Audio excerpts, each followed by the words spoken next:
Türkiyə Prezident Administrasiyasının Kommunikasiya İdarəsinin təşkilatçılığı ilə Heydər Əliyev mərkəzində Türkçülük gününə həsr olunan Dildə, Fikirdə, Əməldə Birlik Türk Dünyasının Gələcəyi adlı forum keçirilib.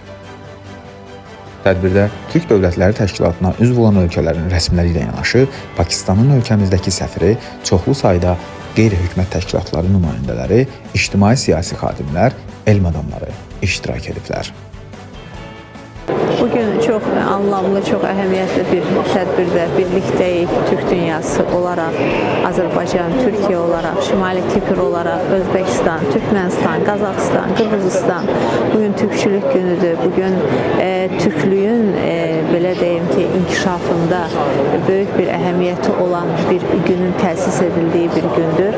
Və əlbəttə ki, bu günün dəyəri həm də ona görə getdikcə daha çox anlam qazanır ki, bugün ölkələrimiz, türkcə danışan ölkələr və xüsusilə də Azərbaycan Respublikası Prezidenti cənab İlham Əliyev və Türkiyə Respublikasının Prezidenti cənab Ərdoğanın simasında, timsalında, şəxsi dostluq, qardaşlıq timsalında bugün bütün Türk dünyası inkişaf etməkdədir, əlaqələrimiz inkişaf etməkdədir və deyilirdi ki, 21-ci əsr Türk əsridir və biz bugün artıq bu əsrin başlanğıcında olmaq etibarilə bu deyimin artıq bir gerçəyə çevrildiyinin canlı şahidləri oluruq.